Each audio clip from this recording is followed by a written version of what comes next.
اے انسان تو جتنا چاہے گناہ کر، اگر اللہ نے تیری اسی زندگی کو جہنم نہ بنا دیا تو یاد رکھنا، ڈھونڈنے والا ستاروں کی گزرگاہوں کا اپنے افکار کی دنیا میں سفر کر نہ سکا، جس نے سورج کی شعاؤں کو گرفتار کیا زندگی کی شب تاریک سحر کر نہ سکا۔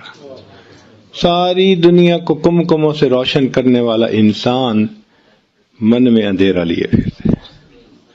اپنے ہی من میں اندھیرا ہے تو باہر کی روشنی کا کیا فائدہ ہوگا؟ تو محنت کا میدان صرف مادہ نہیں ہے، انسان کو اپنا دل یہ محنت کا میدان بنانا چاہیے تاکہ اپنے اندر سے صفات نکلیں۔ یہ جو ہمارے مشائخ دل پر محنت کرواتے ہیں، اس کا کیا مقصد ہے کہ انسان تیرے اندر اللہ نے خوبصورتی رکھی ہے، اس اندر کی خوبصورتی کو تو باہر نکال ذرا۔ انسان مائنز پہ محنت کرتا ہے نا تو گولڈ نکالتا ہے، کاپر نکالتا ہے، قیمتی چیزیں نکالتا ہے۔ ایسے اپنے دل کی زمین پر محنت کرے تو کہیں اندر سے خوش خلقی نکلے گی، کہیں سے عاجزی نکلے گی، کہیں سے اندر سے ہمدردی نکلے گی، کہیں سے پاک دامنی نکلے گی۔ یہ چیزیں ہیں جو انسان کو اللہ کی نظر میں قیمتی بنا دیتی ہیں۔ تو ذکر و سلوک کی محنت سے انسان اندر کی خوبصورتی کو باہر نکالنے میں کامیاب ہو جاتا ہے۔ یہ کوئی الگ چیز نہیں ہے، انسان کے اندر، اور ہر انسان کے اندر یہ خیر موجود ہے۔ ہر انسان میں اللہ نے یہ چیز رکھی ہے۔ چنانچہ نبی علیہ السلام نے ارشاد فرمایا، الناس معادن، انسانوں کی مثال معادن کہتے ہیں مائنز کو، مختلف مائنز جو نکلتی ہیں ان کی مانند ہے، کمعادن الذهب والفضہ، جیسا کہ سونے اور چاندی کی کان ہوتی ہے۔ تو ہر انسان اگر محنت کرے تو کوئی سونے جیسا، کوئی چاندی جیسا، کوئی تانبے جیسا، ہر ایک انسان میں خوب اچھائیاں ہیں۔ ہم اپنے اوپر محنت نہیں کرتے، ہمیں فرصت نہیں ملتی۔ ہم اپنے باہر کی دنیا میں محنت کرنے میں اس قدر مصروف ہوتے ہیں کہ اپنے بارے میں بیٹھ کر سوچنے کی فرصت نہیں ہوتی۔ آپ بتائیں، ہم دن کا کتنا حصہ بیٹھ کر یہ سوچتے ہیں کہ آگے میرا کیا بنے گا؟ ہر انسان دنیا میں پریشان ہے کہ میرے مرنے کے بعد میرے بچوں کا دنیا میں کیا بنے گا۔ ہر انسان پریشان ہے کہ میرے مرنے کے بعد میرے بچوں کا کیا بنے گا۔ کبھی یہ بھی سوچا کہ بچوں کے مرنے کے بعد بچوں کا کیا بنے گا؟ اس اینگل سے نہیں سوچتے۔ تو آخرت کے نقطہ نظر سے ہم نہیں سوچتے، فرصت نہیں ہوتی۔ تو ہمیں چاہیے کہ ہم اپنے اوپر محنت کریں۔ مشائخ نے لکھا ہے کہ اگر انسان چند چیزوں پر غور کرے تو اس میں چند چیزیں زیادہ ہو جاتی ہیں۔ مثال کے طور پر اللہ تعالیٰ کی نشانیوں پر غور کرے تو اللہ تعالیٰ کی عظمت سامنے آتی ہے، اللہ تعالیٰ کی ذات کے اوپر یقین بڑھ جاتا ہے۔ اللہ کی نشانیوں پر غور کریں۔ مثال کے طور پر اللہ رب العزت نے فرمایا کہ میں ہر مخلوق کو رزق پہنچاتا ہوں۔ اب غور کریں تو آپ ایسی ایسی مثالیں دیکھیں گے کہ یقین بڑھے گا کہ اللہ تعالی ہمیں بھی رزق پہنچائیں گے۔ سری سکتی رحمت اللہ علیہ ایک بزرگ تھے، جوانی کی عمر میں انہوں نے محسوس کیا کہ میری یہاں پر کوئی کام کاج کرنے کی روٹین ٹھیک نہیں، میں ذرا کسی بڑے شہر جاتا ہوں، کام کروں گا، زیادہ مجھے کچھ پیسے ملیں گے تو آسانی ہو جائے گی۔ انہوں نے جانے کا ارادہ کر لیا۔ اب مشائخ چاہتے تھے کہ یہ نیک اور اچھا نوجوان بن سکتا ہے تو یہ یہیں رہے، مگر وہ سب سے ملے اور کہنے لگے کہ بس میں جا رہا ہوں۔ جب گئے تو 4 دن کے بعد پھر واپس آ گئے۔ تو بزرگوں نے پوچھا، استاد نے پوچھا کہ واپس کیوں آ گئے؟ کہنے لگے جی میں راستے میں ایک درخت کے نیچے سویا، آنکھ کھلی تو میں نے دیکھا کہ ایک معذور چڑیا ہے، اس کا پر زخمی ہے، وہ اڑ نہیں سکتی اور وہ بیٹھی ہوئی ہے، اور ایک صحت مند چڑیا اپنے منہ میں ایک دانہ لے کے آتی ہے اور اس معذور چڑیا کے منہ میں ڈال دیتی ہے۔ تو میں نے دل میں سوچا کہ جو پروردگار عالم معذور چڑیا کو پال رہے ہیں تو میں تو صحت مند انسان ہوں، مجھے تو ضروری پالیں گے، اس لیے میں واپس آ گیا۔ ہمارے ایک دوست میڈیکل ڈاکٹر تھے، وہ ایک مرتبہ اپنے بچوں کو لے کر پہاڑوں کی طرف گئے چھٹیاں گزارنے کے لیے۔ وہاں ان کو ایک خوبصورت پتھر نظر آیا، بالکل گول، بڑا پیارا کلر تھا اس کا۔ تو جب بچے نے دیکھا اس نے کہا موم وہ دیکھو کتنا پیارا پتھر ہے۔ اس نے کہا اچھا بیٹا یہ جو ہمارا ڈرائنگ روم ہے نا اس کلر کے ساتھ یہ میچ کر رہا ہے، تو اٹھا لو، ہم اس کو وہاں پہ نا ڈیکوریشن کے طور پہ اور میموری کے طور پہ اس کو رکھیں گے۔ وہ کہتے ہیں وہ آدھے کلو کا پتھر تھا، گول قسم کا، اٹھا لیا، ہم اپنے گھر لے کے آئے۔ 2 سال وہ پتھر ہمارے ڈرائنگ روم کے اندر پڑا رہا۔ ایک دن میری بیوی ڈرائنگ روم کی صفائی کروا رہی تھی، تو اس نے سوچا کہ یہ کام کرنے والی عورت تو بہت ہی بے احتیاطی سے کام کرتی ہے، تو کہیں شیشے کی نازک چیزیں، ڈیکوریشن پیسز یہ خراب نہ کر دے، تو وہ میں خود صاف کر لیتی ہوں، باقی صفائی یہ کر دے گی۔ تو میری بیوی وہ جو ڈیکوریشن پیسز تھے ان کو اور شیشے کی چیزوں کو بڑے احتیاط سے بڑا کیئرفلی صاف کر رہی تھی۔ اس نے اس پتھر کو بھی اٹھایا کہ اس کو بھی میں صاف کر دوں۔ جیسے اس نے ہاتھ میں اٹھایا، اللہ کی شان کہ وہ پتھر سلپ ہوا اور نیچے فرش پہ گر گیا، اور جیسے ہی نیچے گرا تو اس کے 2 ٹکڑے ہوئے۔ تو میری وائف نے دیکھا کہ اندر سے وہ ہالو تھا اور اس کے اندر ایک کیڑا تھا، اس کیڑے نے فرش کے اوپر چلنا شروع کر دیا۔ حیران رہ گئے کہ یا اللہ 2 سال یہ ہمارے گھر میں پتھر پڑا رہا ہے، اس کیڑے کو آپ نے بند پتھر کے اندر رزق کیسے پہنچایا ہوگا؟ تو نے پتھر میں کیڑے کو پالا، خشک مٹی سے سبزہ نکالا، یہ تیرا ہے جہاں یہ زمین آسماں اے خدایا، کس نے تیری حقیقت کو پایا۔ اللہ تعالیٰ رزق پہنچا دیتے ہیں، ہر مخلوق کو رزق پہنچ رہا ہے۔ انسان کا تو پیٹ اتنا چھوٹا 2 روٹی سے بھر جاتا ہے، ایسی بھی مخلوق ہے جو منوں کے حساب سے کھاتی ہے، ہاتھی شاید ایک دن میں ٹنوں کے حساب سے کھا جاتا ہوگا، اللہ ان کو بھی رزق دے رہے ہیں، سبحان اللہ۔ تو جو پروردگار سمندر کی مخلوق کو رزق دیتے ہیں، ہوا کی مخلوق کو رزق دیتے ہیں، مٹی کی مخلوق کو رزق دیتے ہیں، وہ پروردگار انسان کو بھی تو رزق عطا فرمائیں گے۔ پھر انسان رزق کی خاطر کیوں جھوٹ بولتا ہے، کیوں کسی کو دھوکہ دیتا ہے، کیوں کسی کے مال پہ بری نظر جماتا ہے، کیوں چوری کرتا ہے؟ جب رزق ہمیں مل کے رہے گا، اللہ نے فیصلہ کر دیا، تو ہمیں چاہیے کہ ہم امانت داری اور دیانت داری کی زندگی گزاریں۔ یقین نہیں ہے،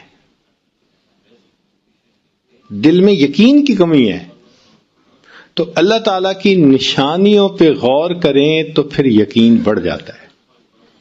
ہم لوگ ایک مرتبہ امریکہ میں ایک ایکویریم دیکھنے کے لیے گئے، اس میں مچھلیاں ہی مچھلیاں، اللہ، وہ کوئی 5 سٹوریڈ ایکویریم تھا، اور اس کی چھت کے اوپر انہوں نے ایک جنگل بنایا ہوا تھا، یعنی مٹی ڈال کے اس میں بڑھ کے درخت، بڑے بڑے درخت لگائے ہوئے تھے 5ویں منزل پہ، اور اس میں انہوں نے ڈولفن اور ویلز اور یہ بھی رکھی ہوئی تھی. عجیب و غریب مخلوق اللہ کی. خیر کہنے کی بات یہ ہے کہ اس میں ایک جگہ لکھا ہوا تھا کہ بلو ویل اپنی زندگی میں اتنا تیرتی ہے کہ پورا سفر اگر اس کا جمع کریں تو 10 ٹائم کروز ٹوورڈ مون اس کا بن سکتا ہے. یعنی انسان 10 مرتبہ چاند پہ جا کے واپس آئے تو جتنا سفر کرے گا بلو ویل اپنی زندگی میں اتنا تیرتی ہے. تو اس کو پڑھ کے میں کھڑا ہو گیا اور بلو ویل کے بارے میں مزید پڑھنا شروع کر دیا. تو انہوں نے لکھا کہ اس وقت دنیا میں جتنے جاندار ہیں بلو ویل ان میں سب سے زیادہ بڑی ہے. بہت بڑا سائز لکھا ہوا تھا. کتنا بڑا سائز ہے؟ لکھا ہوا تھا کہ 200 پاؤنڈ اس کا وزن روزانہ بڑھتا ہے. 200 پاؤنڈ تو بندے کا وزن نہیں ہوتا. اب جس مخلوق کا وزن 200 پاؤنڈ ڈیلی بڑھ رہا ہے اس کا اپنا وزن کتنا ہوگا؟ اتنے میں وہاں کام کرنے والا جو سٹاف تھا ایک آفیسر آ گئے. تو میں نے ان کو روک کے پوچھا, میں نے کہا جی یہ ٹھیک لکھا ہوا ہے؟ بھئی ممکن ہے 20 پاؤنڈ بڑھتا ہو اور اشاریہ لگانے میں غلطی ہو گئی ہو. اس نے پڑھا تو مسکرایا. مجھے کہنے لگا سر ہم نے بہت محتاط فگر لکھی ہے 200, ادروائز میری سٹڈی کے مطابق اس کا وزن 200 پاؤنڈ سے بھی زیادہ روزانہ بڑھتا ہے. اللہ اس کو بھی تو رزق دیتے ہیں, اور پتہ ہے اس کا رزق کیا ہے جو آنکھوں سے نظر نہیں آتا. آپ آنکھ سے نہیں دیکھ سکتے. سمندر کے پانی کے اندر مائکرو آرگنیزم ہوتا ہے, بہت چھوٹے چھوٹے جاندار بیکٹیریا ٹائپ, جن کو آپ مائکروسکوپ سے تو دیکھ سکتے ہیں, کھلی آنکھ سے نہیں دیکھ سکتے. اب اگر وہ زیادہ بڑھ جائیں تو سمندر کا پانی جو ہے وہ زیادہ بدبودار اور گندا ہو جائے. اللہ نے اس کی کلیننگ کے لیے بلو ویل کو بنا دیا. بلو ویل کیا کرتی ہے کہ پانی اپنے اندر کھینچتی ہے اور اس کے اندر ایک جیسے سیمی پرمیبل سکرین ہوتی ہے اس طرح کی جھلی بنی ہوتی ہے, اس سے پانی گزارتی ہے. تو جو بیکٹیریا ہے وہ اس جھلی کے اوپر رہ جاتا ہے, پانی صاف نکل جاتا ہے. جیسے آپ چائے کو چھلنی میں سے نکالتے ہیں, وہ بیکٹیریا جو اتنا چھوٹا ہے بلو ویل اس کو کھاتی ہے. اللہ اکبر کبیرہ. وہ پروردگار جو دنیا کی سب سے بڑی مخلوق کو ایسے رزق سے پالتے ہیں جو آنکھوں سے نظر نہیں آتا. اے انسان تجھے اپنے رزق کے بارے میں کیا پریشانی لگی ہوئی؟ اللہ تعالی ہمیں بھی رزق پہنچائیں گے. ہمارا کام ہے نیکی کے ساتھ محنت کرنا, رزق اللہ پہنچا دیتے ہیں. آپ ذرا غور کیجئے, نبی علیہ الصلوۃ والسلام نے اپنے جوانی کے عمر میں تجارت کا سفر فرمایا. خدیجہ الکبریٰ رضی اللہ تعالی عنہا کا تجارتی مال تھا اور قافلہ تھا, وہ لے کر گئے, مال بیچا اور دگنے تگنے پروفٹ پہ وہ بکا. تو خدیجہ الکبریٰ رضی اللہ تعالی عنہا نے اپنے ایک غلام کو بھی ساتھ کر دیا تھا کہ یہ واپس آ کر مجھے ذرا صحیح حالات سنائے گا. اب پروفٹ کو دیکھ کے اس کو یقین نہ ہوا, اتنا پروفٹ پہلے تو کبھی بھی نہیں ہوا. کیا وجہ بنی تھی کہ نبی علیہ الصلوۃ والسلام کے پاس مال تھا مگر پرایا تھا, مال تھا مگر پرایا تھا. مگر نبی علیہ السلام کے پاس صداقت اپنی تھی, دیانت اپنی تھی, عدالت اپنی تھی. نبی علیہ الصلوۃ والسلام نے اپنی ان صفات کو پرائے مال پر لگایا، اللہ نے اس کو تگنا چوگنا کر دیا۔ اے انسان، تو اپنی ان صفات کو اپنے مال پہ لگائے گا، اللہ تیرے مال میں برکت کیوں نہیں عطا فرمائیں گے؟ تو اللہ تعالیٰ کی نشانیوں پر غور کرنے سے انسان کے اندر یقین بڑھتا ہے اللہ تعالیٰ کی ذات کے ساتھ۔ دوسری بات کہ اللہ تعالیٰ کی نعمتوں پر غور کرنے سے اللہ تعالیٰ کے ساتھ محبت بڑھتی ہے۔ اللہ تعالیٰ نے ہمیں کتنی نعمتوں سے نوازا ہے، ہم گن بھی نہیں سکتے۔ ایک مرتبہ حرم میں ایک آدمی کو میں نے دیکھا، اس کے دونوں بازو اس کے کندھے سے کٹے ہوئے تھے اور وہ نماز پڑھ رہا تھا۔ یقین جانو اس کو دیکھ کے آنسو تھمتے نہیں تھے۔ میں سوچتا ہی رہا، یا اللہ، یہ اپنا چہرہ کیسے دھوتا ہوگا، یہ کھانا کیسے کھاتا ہوگا، یہ کپڑے کیسے بدلتا ہوگا۔ اللہ رات کو سوئے ہوئے اس کے جسم سے اگر کمبل اتر جاتا ہوگا، یہ کمبل کیسے اوپر پھر لیتا ہوگا۔ پھر اس وقت احساس ہوا، اللہ آپ نے جو یہ نعمت ہمیں بن مانگے عطا فرمائی، ہم نے اس نعمت کو گناہوں میں استعمال کر لیا۔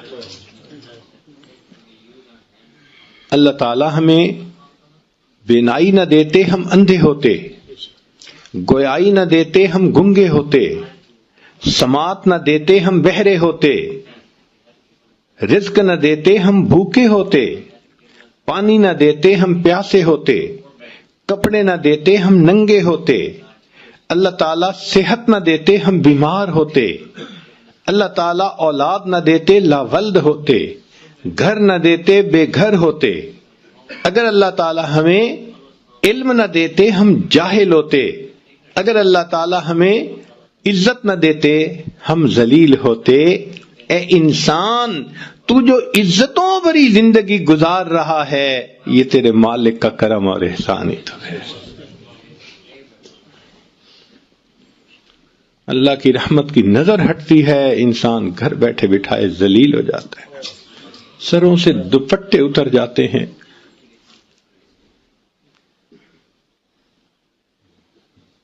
اللہ اکبر کبیرہ۔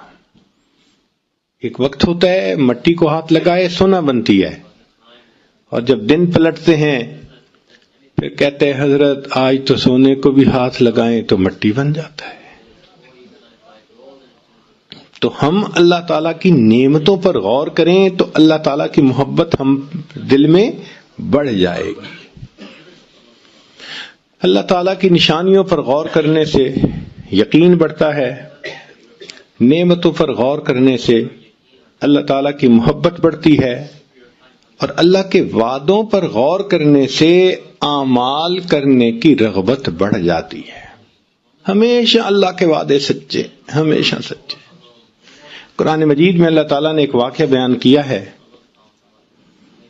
وَأَوْحَيْنَا إِلَىٰ أُمِّ مُوسَىٰ أَنْ أَرْضِعِيهِ، اور ہم نے وحی کی موسیٰ علیہ السلام کی والدہ کی طرف کہ تو اپنے بیٹے کو دودھ پلا، فَإِذَا خِفْتِ عَلَيْهِ، اور اگر تجھے بیٹے کے بارے میں ڈر لگے کہ اس کو پولیس والے پکڑ کے لے جائیں گے، قتل کر دیں گے، فَأَلْقِيهِ فِي الْيَمِّ، تو تم اپنے بیٹے کو دریا میں پھینک دینا، فَلْيُلْقِهِ الْيَمُّ بِالسَّاحِلِ، پھر یہ تیرا بیٹا دریا اس کو کنارے پر لگا دے گا، ساحل پہ لگے گا، مگر یاخذہ عدو لی و عدو اللہ، اس کو وہ بندہ پکڑے گا جو بچے کا بھی دشمن، اللہ فرماتے ہیں میرا بھی دشمن، مگر ساتھ کہہ دیا ولا تخافی ولا تحزنی، تم نے خوف زدہ بھی نہیں ہونا،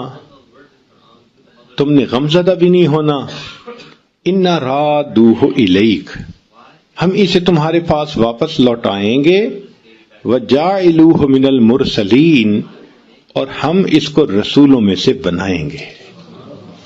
اب اللہ رب العزت نے ایک خاتون کے ساتھ، عورت کے ساتھ ایک وعدہ فرمایا، آپ جانتے ہیں کہ عورت کتنی کمزور دل ہوتی ہے، اور پھر اپنے بیٹے کے بارے میں کتنی سینسیٹیو ہوتی ہے۔ جنگل کا سفر کرے نا تو بتاتے ہیں کہ بھئی وہاں اگر کسی فیمیل کے ساتھ بچہ ہو تو وہ بہت زیادہ کیئرفل ہوتی ہے، قریب نہیں آنے دیتی کسی کو۔ اگر ایک عام جاندار بچے کے بارے میں اتنا سینسیٹیو ہے تو انسان ہے۔ تو ماں کا دل بچے کے بارے میں تو بہت ہی زیادہ نازک ہوتا ہے۔ اس بچے کے بارے میں اللہ فرما رہے ہیں کہ تو اس کو دریا میں ڈال دینا۔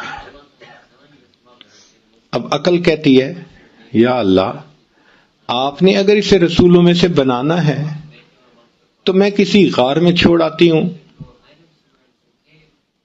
میں اس کو چھت کے اوپر سلا دیتی ہوں، کسی کو پتہ ہی نہ چلے۔ نہیں، اللہ تعالیٰ بندے کے مشاہدے کو توڑتے ہیں، دیکھتے ہیں کہ اس کو میرے وعدوں پہ یقین ہے یا نہیں، اس لیے فرمایا تو نے اسے پانی میں ڈالنا ہے۔ عقل کہتی ہے کہ پانی میں ڈالنے کے لیے مجھے ایک بکسا بنانا پڑے گا، اگر اس میں نے سانس لینے کے لیے سوراخ چھوڑے کہ ہوا جائے تو ان سوراخوں سے پانی اندر جائے گا، بچہ ڈوب کے مر جائے گا۔ اگر اس کو واٹر ٹائٹ بنایا تو وہ ایئر ٹائٹ بھی ہو جائے گا اور بچہ دم گھٹ کے مر جائے گا۔ عقل کہتی ہے تیرا بچہ بچ نہیں سکتا، مگر حکم خدا ہے دریا میں ڈالو۔ یہ ایک ٹیسٹ ہے، یہ ایک امتحان ہے، اور امتحان بھی ماں کا بچے کے بارے میں۔ کتنا کمزور دل ہوتا ہے، مگر وہ خاتون اللہ کے وعدے پر یقین رکھتی تھی، بھروسہ رکھتی تھی۔ چنانچہ جب ایسا ماحول ہوا کہ خطرہ ہوا، اس نے بچے کو ایک بکسے میں ڈالا اور بکسے کو دریا میں ڈال دیا۔ ذرا غور کیجئے، جب اس نے بکسے کو دریا میں ڈال دیا ہوگا دل کا کیا حال ہو رہا ہوگا۔ واپس گھر آ گئی، دل اداس ہے، غمزدہ ہے، کہہ بھی نہیں سکتی، رو بھی نہیں سکتی، مگر چپ ہے، پتہ نہیں میرے بچے کے ساتھ کیا بنا ہوگا۔ اب ادھر اللہ تعالیٰ نے اس بچے کو کنارے تک پہنچا دیا۔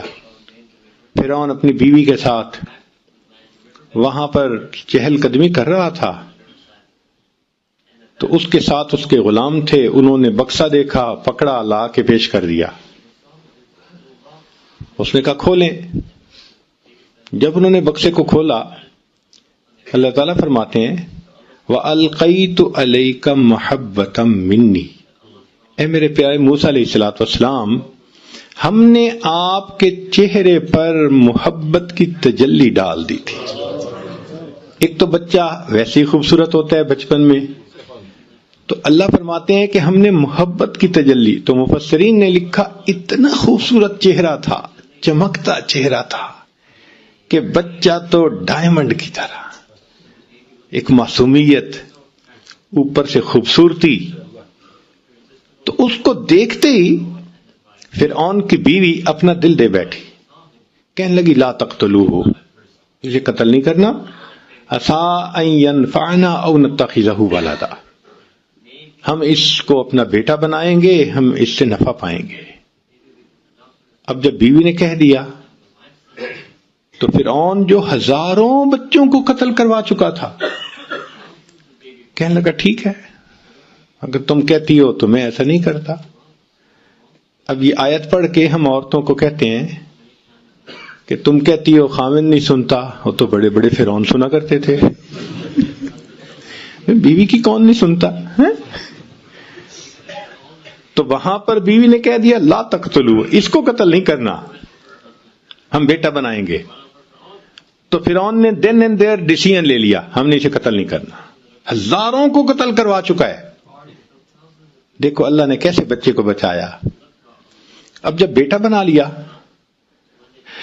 ہوا یہ تھا کہ اس کے ذہن میں یہ بات گئی تھی فرعون کے کہ جب اس بچے کو بیٹا بنا کے اپنے گھر میں پالوں گا تو یہ مجھ سے کیوں تخت و تاج چھینے گا، یہ تو میرا وفادار ہوگا، لہذا چلو میں اس کو قتل نہیں کرواتا۔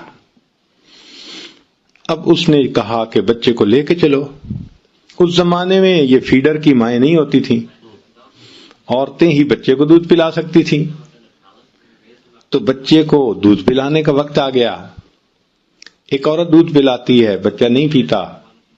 اللہ تعالیٰ فرماتے ہیں وَحَرَّمْنَا عَلَيْهِ الْمَرَاضِعَ مِنْ قَبْلِ، ہے میرے پیارے موسیٰ علیہ السلام، ہم نے ان کے اوپر عورتوں کے دودھ کو پہلے ہی حرام کر دیا تھا،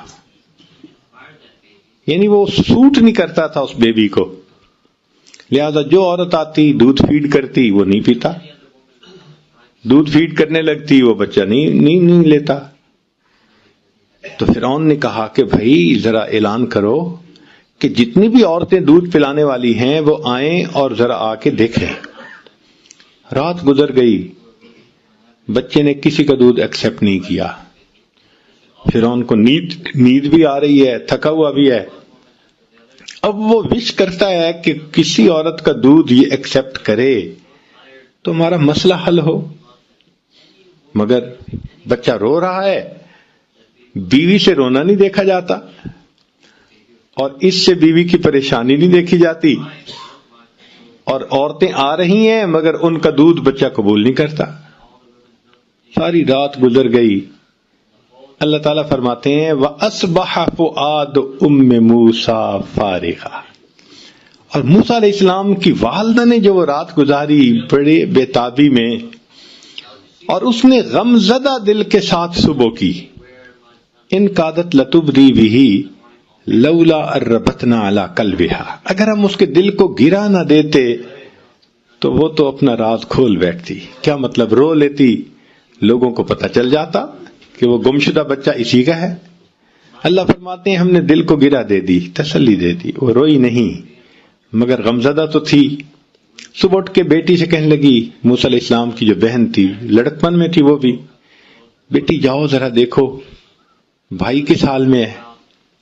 وہ بچی دوڑی ہوئی گئی اور اس نے جا کے وہاں جو حالات دیکھے کہ ایک عورت دودھ پلانے لگتی ہے، بچہ نہیں قبول کرتا، پھر دوسری دودھ پلاتی ہے، پھر تیسری، ایک لائن لگی ہوئی ہے۔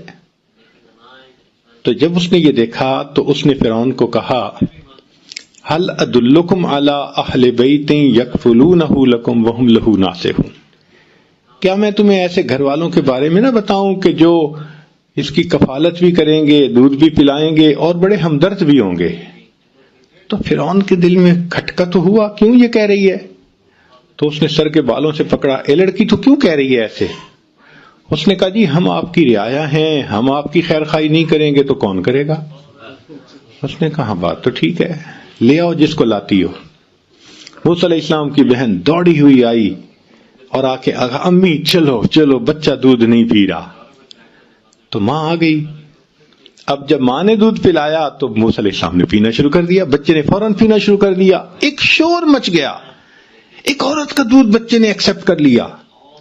وہ فرعون کو تو پہلے ایگزرٹ ہو چکا تھا، ایگزاسٹڈ تھا، سونا چاہتا تھا، وہ بدبخت تو سننا چاہتا تھا کہ بچہ دودھ قبول کرے تو میری جان چھوٹے۔ جب اس کو نیوز ملی نا، کہنے لگا ہاں بالکل ٹھیک ہے، اس عورت کو جانے نہیں دینا، میں سونے جا رہا ہوں۔ لو جی، عورت کو گھر میں رکھ لیا گیا، عورت دودھ پلاتی ہے، بچہ خوشی سے پی لیتا ہے، اب بچہ خوش ہو کے ہنستا ہے، کھیلتا ہے، سب بہت مطمئن ہے۔ تیسرا دن ہوا تو موسیٰ علیہ السلام کی والدہ نے فرعون سے کہا کہ دیکھو بھائی، اپنا گھونسلہ اپنا، کچا ہو یا پکا، میں تو اس محل میں نہیں رہ سکتی، میں تو اپنے گھر واپس جا رہی ہوں۔ جب وہ واپس جانے لگی اور فرعون نے دیکھا کہ یہ رکے گی نہیں، کہتے اچھا سنو، ہمارے بیٹے کو بھی ساتھ لے جاؤ، اس کو دودھ تم وہاں پلاتی رہنا، ہم تیری تنخواہ وہیں پہ بھیج دیا کریں گے۔ اللہ تعالیٰ قرآن مجید میں فرماتے ہیں فَرَدَدْنَاهُ إِلَىٰ أُمِّهِ، ہم نے اسے لوٹا دیا اس کی ماں کی طرف، کئی تقر عینها، تاکہ اس کی آنکھیں ٹھنڈی ہوں، ولا تحزن، اور وہ غم زدہ نہ ہو، ولتعلم، اور وہ جان لے ان وعد اللہ حق، اللہ کے وعدے سچے ہیں، ولکن اکثرهم لا یعلمون۔ ہم بندے نہیں سمجھتے واقعی اللہ کے وعدے تو سچے ہوتے ہیں۔ آپ کہیں گے جی بڑی دور کی مثال ہے، قریب کے زمانے کی مثال دیکھنی ہے تو نبی علیہ الصلوۃ والسلام کی مثال دیکھ لیجیے۔ مکہ مکرمہ میں شروع میں کیا حالات تھے؟ جو کلمہ پڑھتا تھا اسی کو مار پڑتی تھی، کسی کے سینے پہ چٹان رکھ دی جاتی تھی، کسی کو ریت پہ گھسیٹا جاتا تھا، کسی کو مارا جاتا تھا۔ سمیہ رضی اللہ عنہ کی ایک ٹانگ کو ایک اونٹ کے ساتھ رسے سے باندھا، دوسری ٹانگ کو دوسرے اونٹ سے، اور دونوں اونٹوں کو مخالف سمت میں انہوں نے بھگایا، اور ان کی پوری باڈی جو تھی وہ درمیان میں سے شیئر آف ہو گئی۔ ایسی تکلیفیں ان کو دیتے تھے۔ خود نبی علیہ الصلوۃ والسلام مسجد میں نماز پڑھ رہے ہیں، اونٹ کی اوجڑی گندگی سے بھری ہوئی اوپر ڈال دی، اتنی وزنی تھی کہ نبی علیہ السلام اٹھ نہیں سکتے تھے۔ پتہ چلا تو سیدہ فاطمہ الزہرا لانا آئیں، بیٹی آئیں جو بھی تھیں، سیدہ زینب شاید تھیں، تو انہوں نے آ کے اس کو ہٹایا، تب نبی علیہ السلام نے اٹھ کر دوبارہ نماز مکمل کی۔ ابو بکر رضی اللہ عنہ کو مارا گیا، خود نبی علیہ الصلوۃ والسلام کے مبارک گلے میں چادر ڈال کے گھسیٹنے کی کوشش کی گئی۔ یہ حال تھا ابتدا میں، کنڈی دے کے کلمے کی تعلیم کر رہے تھے، اور اس پر بھی ابو جہل نے بیٹھ کے پروگرام بنایا کہ ان کو قتل کرو، جان چھڑاؤ۔ 100 اونٹ کا انعام متعین کر دیا۔ اب بتائیں کیا حالت ہے کہ کسی کے سامنے اظہار نہیں کر سکتے، مسجد میں آ کے نماز پڑھ نہیں سکتے، اپنے دین کی دعوت دینی کتنی مشکل بن گئی۔ اور اس وقت اللہ تعالیٰ وعدہ فرماتے ہیں کہ اے میرے حبیب صلی اللہ علیہ وسلم آپ یہاں سے ہجرت کر جائیے، ان الذی فرض علیک القرآن لرادک الی معاد، جس ذات نے آپ پہ قرآن کو نازل کیا وہ آپ کو دوبارہ اسی جگہ پر واپس لوٹائے گا۔ یقین نہیں آتا آنکھوں کو، عقل سوچنے سے عاجز ہے۔ جہاں ہر گھر میں دشمن ہیں، اپنے دشمن بن گئے ہیں اور جان کے پیاسے بن گئے ہیں، یہاں اللہ فرماتے ہیں کہ ہم تمہیں لوٹائیں گے۔ تو اللہ کے حبیب صلی اللہ علیہ وسلم نے ہجرت کا ارادہ کر لیا اور بیت اللہ پر آخری نظر ڈالی، اور بیت اللہ پر نظر ڈالتے ہوئے محبوب صلی اللہ علیہ وسلم کی آنکھوں میں آنسو تھے۔ فرمایا بیت اللہ میں تجھے کبھی نہ چھوڑتا، اس شہر کے لوگ مجھے یہاں رہنے نہیں دیتے۔ تو آنسوؤں کے ساتھ آپ صلی اللہ علیہ وسلم رخصت ہوئے اور مدینہ طیبہ آئے۔ اب کافروں کو اپنی طاقت پہ اتنا ناز تھا کہ وہ چپ کر کے بیٹھ جاتے، بھئی چلو یہ مخالف تھے چلے گئے، مکہ خالی ہو گیا۔ نہیں، وہ 400 کلومیٹر دور پھر لڑنے کے لیے آ گئے، اتنا ان کو طاقت میں ناز تھا۔ پھر اللہ تعالیٰ کی شان دیکھیں، چند سال گزرے کہ بالآخر ہجرت کے 10 سال کیا ہوا، نبی علیہ الصلوۃ والسلام فاتح مکہ بن کر مکہ مکرمہ میں داخل ہو رہے ہیں اور فرماتے ہیں الحمدللہ وحدہ، سب تعریفیں اللہ کے لیے ہیں، نصر عبدہ، اس نے اپنے بندے کی مدد کی، وحزم الاحزاب وحدہ، اور اس ایک اللہ نے سب کو شکست عطا فرمایا۔ اللہ نے فاتح بنا کر واپس لوٹا دیا۔ اللہ کے وعدے سچے۔ تو اللہ تعالیٰ کے وعدوں پر غور کریں تو انسان کے دل میں عمل کرنے کا جذبہ بڑھ جاتا ہے۔ پھر اللہ تعالیٰ کی وعیدوں پر غور کریں تو خوف خدا زیادہ ہو جاتا ہے۔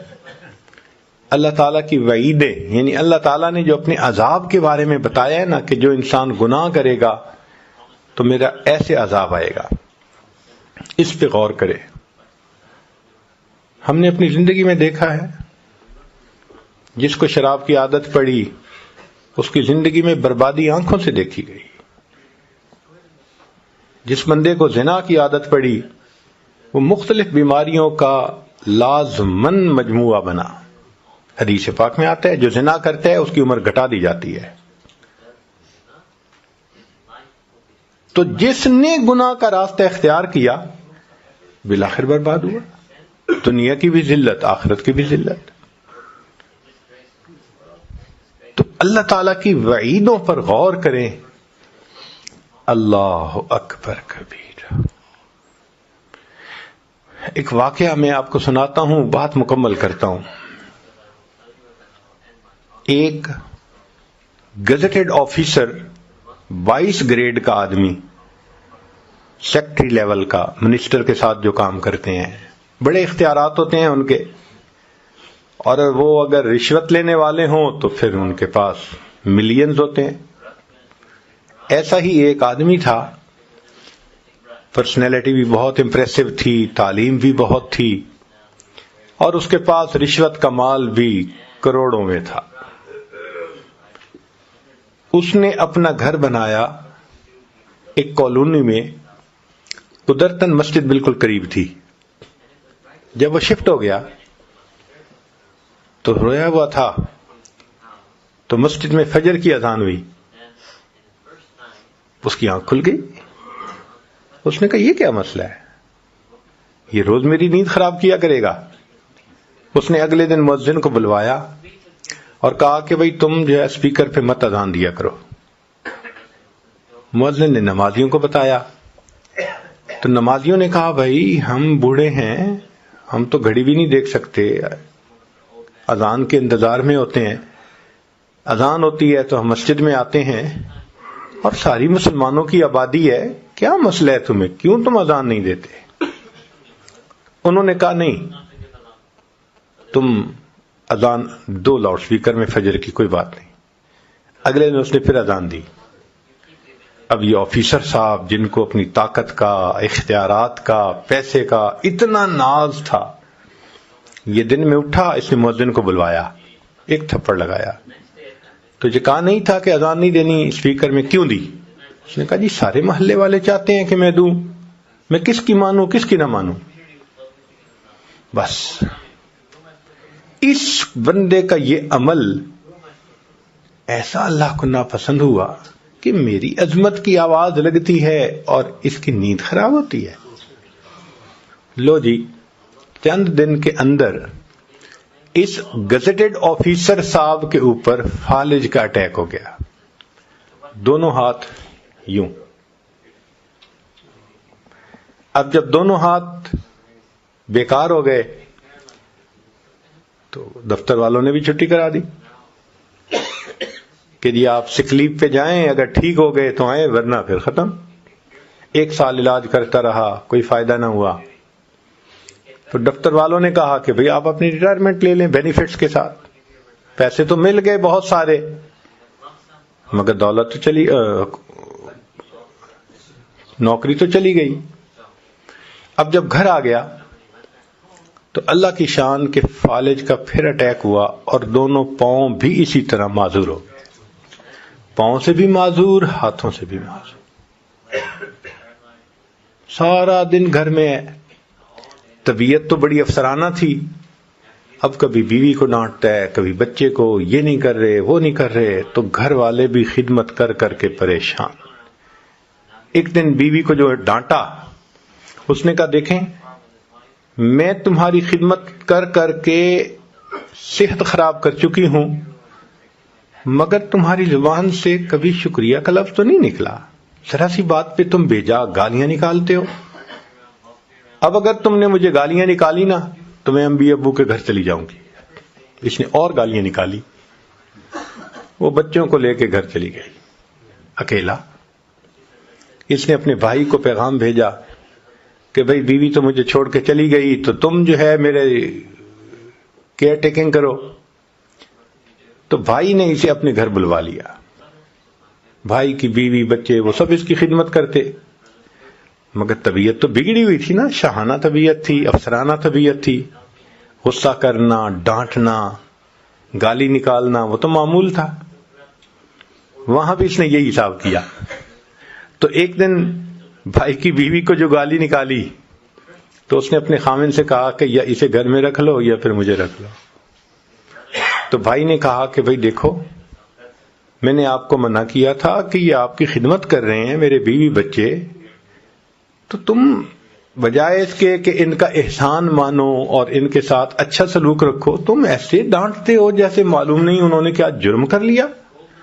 اس نے بھائی کو بھی ڈانٹنا شروع کر دیا، تم زن مرید بن گئے ہو، تم فلاں ہو گئے ہو۔ جب بچوں نے دیکھا کہ ہمارے ابو کو ڈانٹ رہے ہیں تو وہ تو نہیں سن سکتے تھے، لو جی انہوں نے اس کی چارپائی سے اس کو اٹھایا اور باہر لا کر سڑک کے کنارے ڈال دیا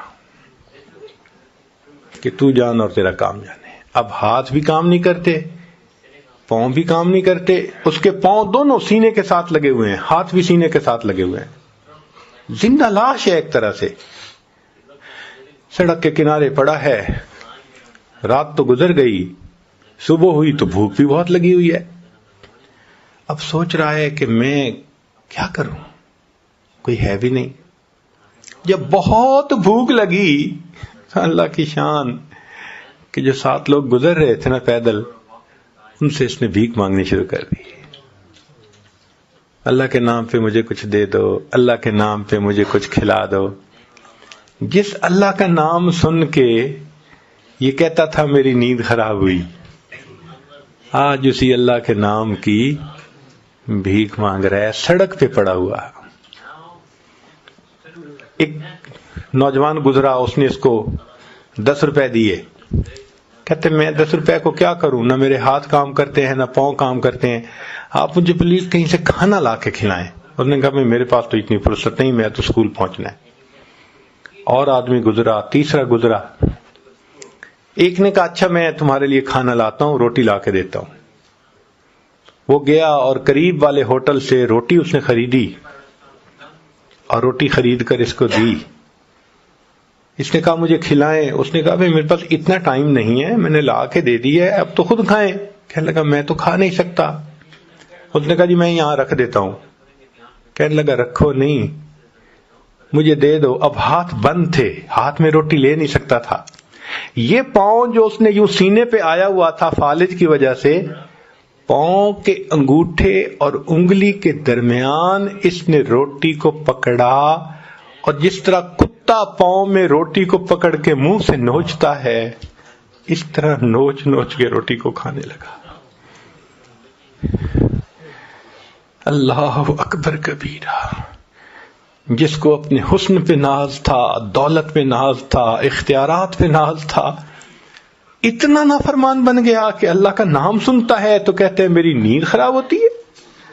آج سڑک پہ پڑا ہوا ہے، پوچھنے والا کوئی ہے نہیں، نہ گھر ہے نہ در ہے، اللہ کے نام کی بھیک مانگتا ہے، اور اگر کوئی روٹی دیتا ہے تو پاؤں سے پکڑ کے منہ سے روٹی کو نوچ نوچ کے کھا رہا ہے۔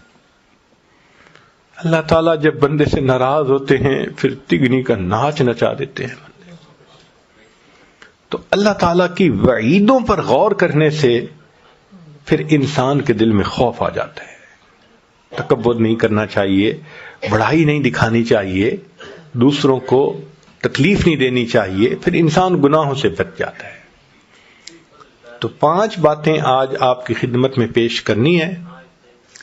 پہلی بات، اللہ کی نشانیوں پر غور کرنے سے یقین بڑھتا ہے، اللہ تعالیٰ کے نعمتوں پر غور کرنے سے اللہ کی محبت بڑھتی ہے، اللہ تعالیٰ کے وعدوں پر غور کرنے سے اعمال کی رغبت بڑھ جاتی ہے، اور اللہ کے وعیدوں پر غور کرنے سے اللہ کا خوف دل میں بڑھ جاتا ہے۔ اور آخری چیز، اپنے گناہوں پر غور کرنے سے ندامت کا احساس زیادہ ہو جاتا ہے۔ ہم اگر دیکھیں ہم نے کیا کیا گناہ کیے اور رب کریم نے نقد سزا تو نہیں دی، پھر ہمارے گناہوں کو چھپایا، اور گناہوں کے باوجود اللہ نے لوگوں کی زبانوں سے پھر تعریفیں کروائیں۔ اللہ آپ کتنے حلیم ہیں، کتنے کریم ہیں۔ اللہ اکبر۔ ہم گناہوں پہ گناہ، گناہوں پہ گناہ۔ اللہ رزق بھی دے رہے ہیں، صحت بھی دی ہوئی ہے، نعمتیں بھی دے رہے ہیں، عذاب کو بھی ٹال دیا۔ اللہ اکبر کبیرہ۔ واقعی ہمیں چاہیے کہ ہم اپنے گناہوں کے بارے میں سوچیں اور اپنے گناہوں پہ نادم اور شرمندہ ہوں۔ بکری اپنے مالک کی زیادہ وفادار، وہ گھاس کھا رہی ہوتی ہے نا تو بکری چرانے والا دور سے آواز کرتا ہے اور بکری گھاس کھانا چھوڑ دیتی ہے۔ بکری نے مالک کی آواز پر گھاس کھانا چھوڑ دیا، ہم نے اپنے رب کے کہنے پہ گناہ کرنا تو نہیں چھوڑے، جانور سے بھی گئے گزرے بن گئے۔ ڈاکٹر کے مشورے سے مریض حلال غذائیں چھوڑ دیتا ہے، جی مجھے کریم چیزیں نہیں کھانی، جی مجھے ہائی کولیسٹرول چیزیں نہیں کھانی، جی مجھے یہ میٹ نہیں کھانا، فلاں نہیں کھانا۔ ڈاکٹر کے کہنے پہ اگر مریض کھانے چھوڑ دیتا ہے، اللہ کے کہنے پہ ہم حرام چیزوں کو کھانا کیوں نہیں چھوڑ؟ حرام چیزوں کو پینا کیوں نہیں چھوڑ سکتے؟ جانوروں سے بھی گئے گزرے بن گئے۔ تو انسان نیکی کرے تو اللہ کی مدد آئے گی، گناہ کرے تو پھر اللہ کی طرف سے پکڑ آئے گی۔ اس لیے حضرت مفتی محمد شفیع رحمۃ اللہ علیہ نے ایک عجیب بات لکھی ہے، فرماتے ہیں کہ اے انسان تو جتنا چاہے گناہ کر، اے انسان تو جتنا چاہے گناہ کر، اگر اللہ نے تیری اسی زندگی کو جہنم نہ بنا دیا تو یاد رکھنا۔ اور واقعی ایسا ہوتا ہے، ہم دیکھتے ہیں جو گناہوں میں پڑتے ہیں نا، ایسا الجھتے ہیں کہ اپنی زبان سے کہتے ہیں جی اس جینے سے تو مر جانا بہتر ہے، اب تو مر جاتا تو اچھا تھا۔ تو پھر کیا بہتر نہیں کہ ہم گناہوں کو ہی چھوڑ دیں تاکہ اللہ کی مدد ہمارے ساتھ آ جائے؟ تو اللہ تعالی ہمیں گناہوں سے بچنے کی، نیکوکاری کی زندگی گزارنے کی توفیق عطا فرمائے۔ وآخر دعوانا ان الحمد للہ رب العالمین۔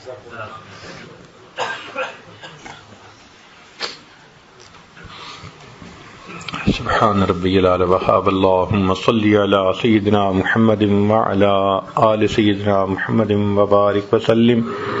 اے کریم پروردگار، ہم آپ کے عاجز مسکین بندے ہیں، ہمارے گناہوں کو معاف فرما، خطاؤں سے درگزر فرما، عیبوں کی پردہ پوشی فرما۔ اللہ ہماری نگاہوں کو پاک فرما، دلوں کو صاف فرما، سینوں کو اپنی محبت سے لبریز فرما، اپنے عشق کی آتش ہمارے سینوں میں پیدا فرما، ہمارے انگ انگ سے اپنے ذکر کو جاری فرما، روئے روئے سے اپنے ذکر کو جاری فرما، ہڈی ہڈی بوٹی بوٹی میں اپنی محبت پیدا فرما۔ اللہ جو گناہ ہم نے دن میں کیے معاف فرما، راتوں میں کیے معاف فرما، جو محفلوں میں کیے معاف فرما، جو تنہائیوں میں کیے معاف فرما، جو گناہ یاد ہیں وہ بھی معاف فرما، جو کر کے بھول گئے وہ گناہ بھی معاف فرما۔ اللہ ہمیں زندگی میں کبھی بھی بے سہارا نہ فرما، کبھی بھی بے آسرا نہ فرما، کبھی بھی اپنے در سے دور نہ فرما، ہمیشہ اپنی رحمتوں کی پشت پناہی نصیب فرما۔ اللہ ہمیں ذلت سے محفوظ فرما، علت سے محفوظ فرما، قلت سے محفوظ فرما، اٹکے کاموں کا ہونا آسان فرما اور الجھے کاموں کو اپنی رحمت سے سلجھا۔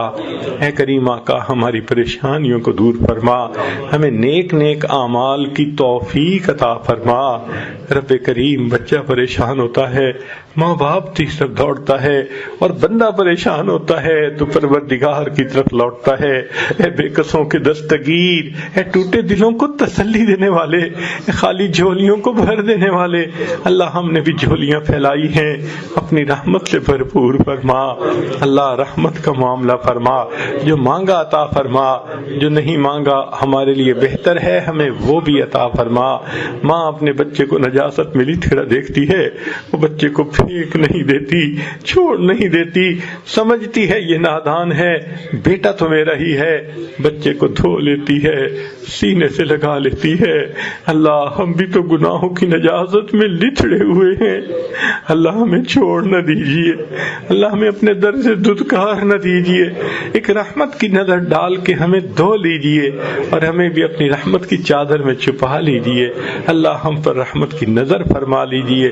جتنے احباب یہاں موجود ہیں اللہ سب کی توبہ کو قبول فرما، آئندہ نیکوکاروں کی زندگی نصیب فرما، دل کی مرادوں کو پورا فرما۔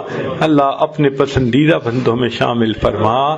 جس محبت کے ساتھ یہاں کے احباب نے آنے کی دعوت دی اللہ اس کے بدلے سب کو اپنی سچی محبت نصیب فرما۔ صلی اللہ تعالی علی حبیبہ سیدنا محمد وآلہ واصحابہ اجمعین برحمتک یا ارحم الراحمین۔